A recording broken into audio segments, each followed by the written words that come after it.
Alors, on va parler du miel, puisque comme chaque année, Cap Excellence, plutôt Capiculture, fait la fête du miel en Guadeloupe. Comment il se porte le miel en Guadeloupe? Bien bonjour à la population. Le miel se porte assez bien. Il y a des années où ça va moins bien. Il y a des années où ça fonctionne bien. Cette année 2025-2026 était une année assez moyenne, j'ai envie de dire. Hein. Donc, il faut savoir que cette production est liée aux aléas climatiques. Hein. Des fois, il y a de la sécheresse, de la pluie. Mais globalement, aujourd'hui, à la Pigua, on forme bien nos apiculteurs. Donc, la production se porte assez bien, j'ai envie de dire. Alors, on va revenir sur la production, mais quel est le niveau de qualité du miel guadeloupéen? Parce que je sais qu'il y a plusieurs miels, miel acacia, miel, etc. Alors, donc, oui, aujourd'hui, nous avons une gamme de 7 à 8 miels en Guadeloupe. Oui. On a 3 miels monofloraux et 4 miels polyfloraux. Donc, monofloraux, c'est-à-dire? Monofloraux, c'est une fleur. En fait, par exemple, comme le campèche, on dit miel de campèche ou miel de suretier ou miel de hêtre, par exemple. Quand lequel est meilleur parmi ces? Bon, ça dépend des goûts et des couleurs. Moi, je préfère le miel de surette, par exemple. Mais après, il y a des gens qui préfèrent un miel plus doux. Il est plus acide ou plus sucré? Il est un peu plus acide, il a plus de goût, il a plus de caractère, en fait, je dirais. J'aime bien les miels de caractère. Donc, c'est un excellent miel, en plus avec énormément de propriétés. Oui. Il faut savoir qu'on a fait une étude, enfin, j'ai fait une thèse à l'Université des Antilles pendant 3 ans, de 2022 à 2025, justement pour pouvoir analyser ces miels. Et aujourd'hui, on a fait la caractérisation botanique, la caractérisation physico-chimique et la caractérisation biologique. Oui. Et donc, aujourd'hui, on souhaite vraiment labelliser notre miel. On n'est pas très loin. Donc, c'est le dépôt des dossiers qu'on va faire bientôt, d'ici à la fin d'année 2026, à l'INAO, pour avoir un label de qualité de type IGP pour vraiment mettre le miel en avant, vraiment le valoriser, quoi. Alors, le miel polyculture? Le miel polyfloral, en fait. Polyfloral, c'est pour plusieurs fleurs. Oui. Donc, c'est par exemple, on dit le miel toute fleur de grande terre. Quand il y a, par exemple, 3 ou 4 fleurs dans ce miel, ça peut être le kénétier, ça peut être les mapous, ça peut être l'acoma. Donc, il y a plusieurs plantes en fleurs au même moment. C'est pour ça qu'on dit les miels polyfloraux. Donc, il n'y a pas une dominance unique, quoi. Oui. Et donc, c'est pour ça on dit aujourd'hui qu'on a à peu près 7 à 8 miels en termes de gamme variétale en Guadeloupe, quoi. Alors, autre chose, et vous allez le compléter, je remarque quand même en allant dans les supermarchés qu'il y a beaucoup de miel qui viennent de Cuba, d'Ukraine, etc., etc. Comment expliquer ça? Comment expliquer ça? C'est de la fraude, hein, purement et simplement. On trompe en fait le consommateur. Aujourd'hui, il faut savoir qu'on consomme en Guadeloupe à peu près 400 tonnes de miel et la production, c'est 100 à 150 tonnes. Donc, il y a facilement... Il y a un déficit, bon, parce que le territoire est petit. Hein, en fait, on ne peut pas forcément arriver à 400 tonnes en production non plus. Oui. Donc, il y a un appel... 100 tonnes, c'est le maximum? Non, je pense qu'on pourrait faire 200 tonnes de miel en Guadeloupe. Oui. C'est une bonne année, une année moyenne, on pourrait faire 200 tonnes et donc arriver à peu près à 50% de la consommation locale. Ce serait déjà très, très bien. En tout cas, c'est notre objectif à l'horizon de 2030.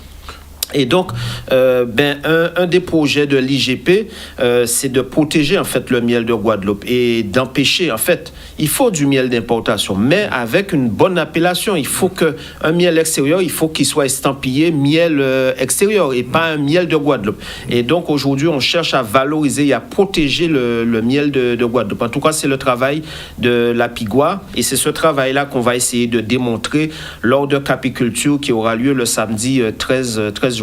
Alors, ça veut dire que pour l'instant, il n'y a pas de miel Guadeloupe exporté?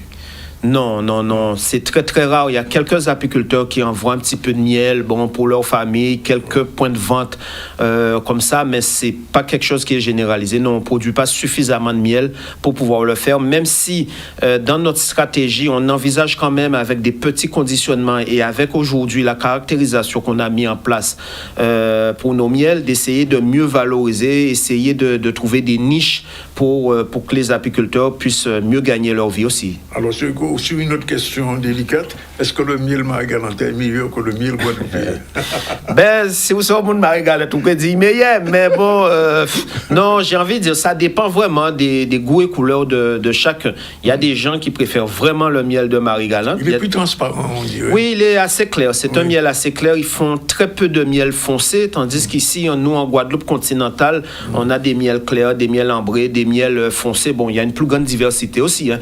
Donc, non, c'est différent. Mais il y a une typicité quand même du miel de Marie-Galante. Je suis bien content que vous soyez là, parce que comme vous êtes un spécialiste, alors, on dit de plus en plus que le miel a des vertus, j'ai dit, presque sanitaires, comme un médicament. C'est vrai ou c'est faux?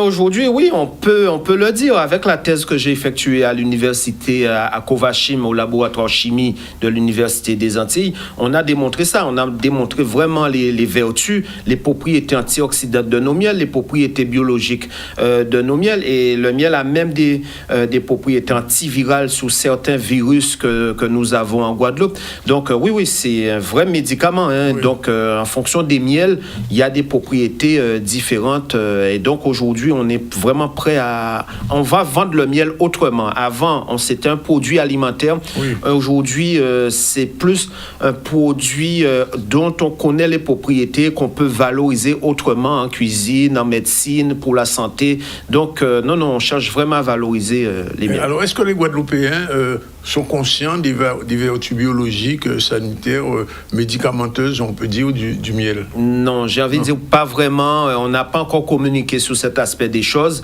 mais c'est l'objectif là de 2026-2027 de la filière, vraiment promotionner en fait le miel par rapport à cette gamme et par rapport à ces vertus-là. Donc, on y arrive là. Oui. C'est le travail qu'on a attaqué là, à la Pigua.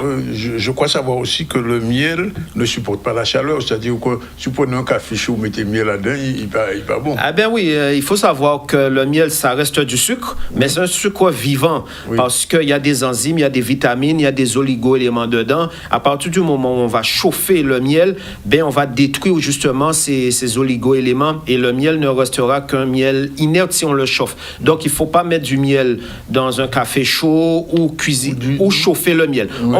On peut le faire en pâtisserie, mais il faut savoir qu'on n'aura que le goût du miel, ça n'aura pas les vertus biologiques et médicinales du miel, parce que le miel, il est vivant. Si vous chauffez, vous tuez les molécules, quoi. Oui. Alors, tout ça, enfin, quand j'ai demandé à ce que vous soyez là, c'est pour bien expliquer aux Guadeloupéens que le miel peut remplacer le sucre. Je dis ça par rapport au diabète. Hein. Voilà, je sais bien, c'est une bonne question qu'on nous pose souvent. Le miel, effectivement, a un index glycémique inférieur au sucre, ça c'est sûr. Donc, mais ça reste du sucre. Donc, il faut, si on doit consommer du sucre, il faut voir avec son médecin traitant pour savoir quelle quantité qu'on peut utiliser, quoi. Oui. Alors, l'autre question intéressante, c'est les abeilles. Oui. Parce que vous savez qu'avec les produits toxiques, il y a beaucoup d'abeilles qui disparaissent, qui meurent, etc., etc.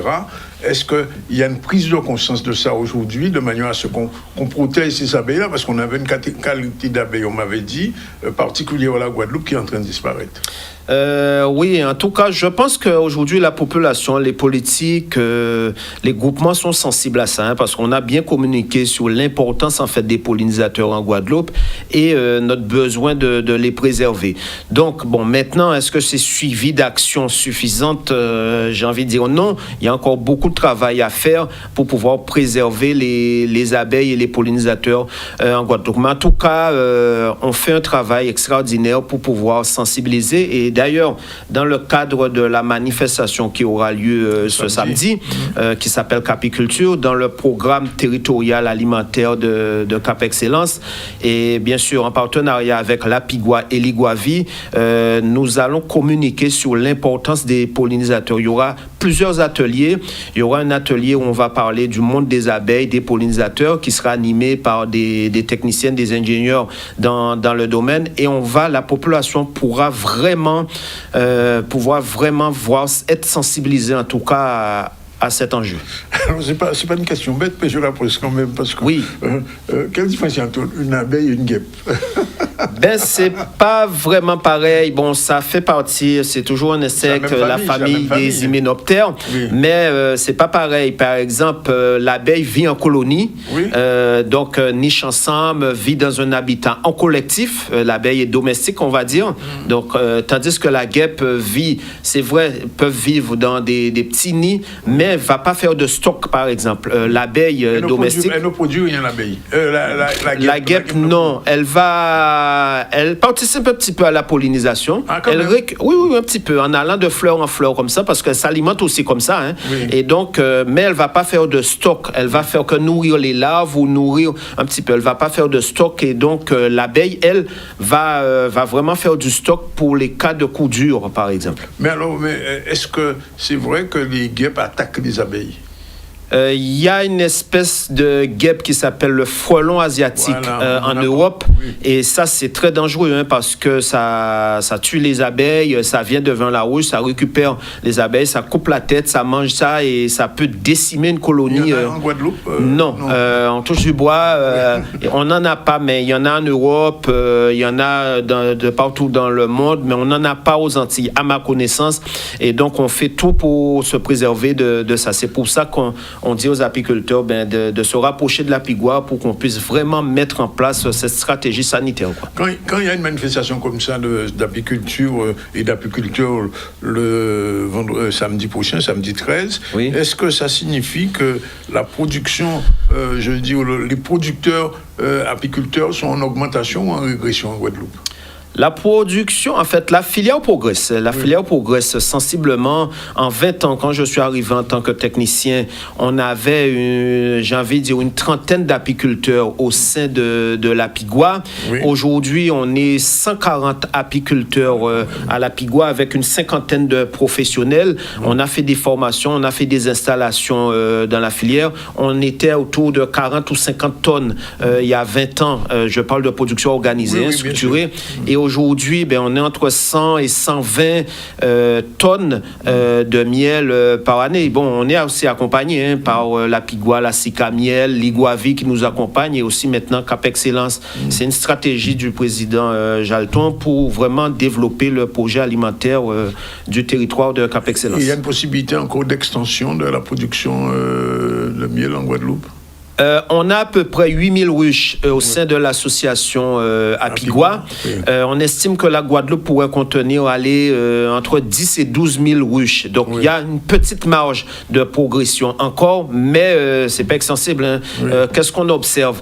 Qu'est-ce qui pousse en Guadeloupe? C'est à papier-bois, hein, c'est bâtiment qui a poussé. Voilà, et donc, ça devient un danger. Donc, on alerte en fait les gestionnaires d'espace sur ça. Donc, ce sera aussi notre objectif dans cette manifestation. Quoi. Et du point de vue géographique, est-ce que dans le sud Bastère, il y a autant de coproducteurs ou d'apiculteurs que dans le Nord Grande-Terre?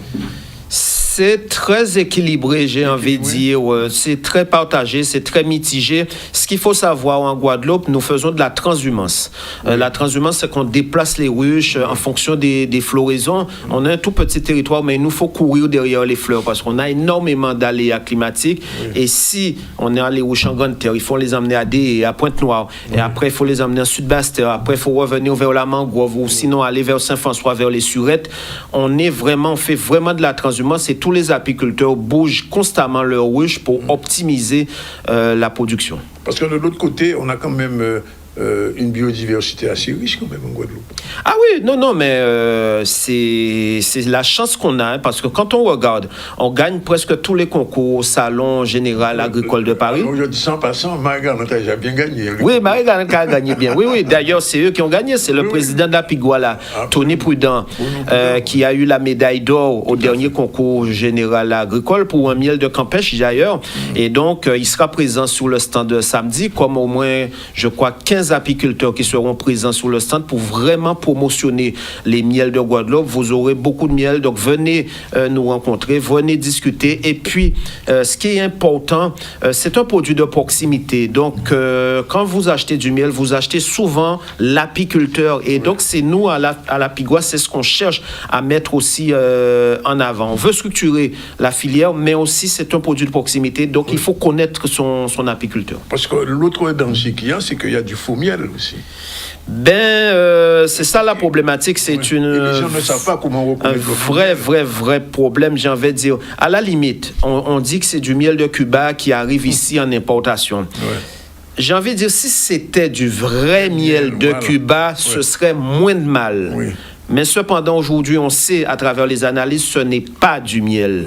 Donc, ces miels qui arrivent, enfin, pour la moitié, c'est facilement des choses qui mélangent. C'est du glucose, du fructose qu'on mélange en laboratoire et qu'on vous vend en tant que miel. Des fois, pour duper les analyses, ils arrivent même à mettre dans un fût un seau de vrai miel pour que, quand on analyse, qu'on retrouve des éléments de miel. Non. Aujourd'hui, c'est bien rodé. Vous savez, le monde est tellement corrompu, entre parenthèses, qu'il faut faire attention sur ce qu'on consomme. Et donc, aujourd'hui, cette manifestation Capiculture, c'est vraiment amener la population à reconnaître c'est quoi un vrai miel, c'est quoi les apiculteurs, et de façon qu'on puisse valoriser tout ça. Justement, c'est peut-être la dernière question, M. Foucault-Pérafit. Comment reconnaître un vrai miel ? Est-ce que c'est au goût, à la couleur, parce que tout le monde n'a pas de laboratoire d'analyse? C'est vrai. Souvent, vous verrez, les miels d'importation ont toujours la même couleur. Allez regarder dans les magasins, vous verrez souvent c'est les mêmes couleurs. Souvent c'est des couleurs qui se ressemblent. Maintenant, c'est-à-dire plus sombre ou bien plus clair? C'est ambré, légèrement rougeâtre, et c'est ce que vous allez trouver dans la plupart des grands magasins qui vendent en fait ces miels d'importation. Quand vous connaissez le miel de Guadeloupe, et par rapport à la saison, il y a une couleur, il y a un goût différent. Et donc c'est pour ça qu'on on encourage plutôt la population à connaître les miels, à venir nous rencontrer ce samedi. Et comme ça, il y aura des ateliers de dégustation, il y aura des ateliers de connaissance en fait du miel. Moi-même, il y aura une conférence où je vais parler des différents miels de Guadeloupe. Le miel de Clampèche, c'est un miel assez doux, assez clair, très clair. Le miel de Surette, il est ambré, un petit peu rougeâtre. Le miel de Hêtre est foncé, avec un goût, avec une certaine amertume. Et c'est ça qu'on encourage en fait la population à connaître. Et à partir de ça, quand vous connaissez votre miel, on ne va pas vous duper. Et donc, c'est ce qu'on demande. Alors, rendez-vous samedi à quelle heure et où? Rendez-vous samedi aux Abîmes à l'espace Zorobabel de 8h à 17h. Vous aurez une quinzaine d'apiculteurs. Vous aurez, je crois, 8 ou 9 ateliers. Il y aura des conférences et tout ça avec la collaboration de Cap Excellence, Iguavi et l'Apigua qui travaillent ensemble pour valoriser cette filière-là. Merci en tout cas, M. Foucault-Pérafit, pour ces renseignements. Ce qui est nécessaire pour la Guadeloupe, pour les gens qui ont acheté miel là, il faut regarder Caïmaké en bail. C'est ça, il faut regarder Caïmaké en bail. Mais en fait, il faut surtout connaître miel là, parce que même si il peut marquer Guadeloupe en l'air, il n'y a pas Guadeloupe. Il peut marquer Guadeloupe, il n'y a pas Guadeloupe. Et c'est ça qu'il faut faire attention. Donc c'est pour ça qu'il faut connaître l'apiculteur à Wakaza, ou connaître qui moun ka fait miel. Et la Guadeloupe, c'est un petit territoire, tout le monde connaît tout le monde. Donc renseignez-vous que ça avec qui moun ka fait miel. Il ne faut pas contrôler ces miels là, ça. Aujourd'hui, on a fait un travail avec la préfecture et la répression des fraudes pour qu'il y ait un certain nombre de contrôles. Je ne dis pas qu'il ne faut pas de miel d'importation, mais il faut dire la vérité sur ces miels. Donc il y a un travail qui est fait à travers l'Apigua. On fait ce travail-là. Merci d'être venu de dire tout ça, M. Foucault-Pérafit. Et rendez-vous donc samedi matin à l'espace Zorobabel.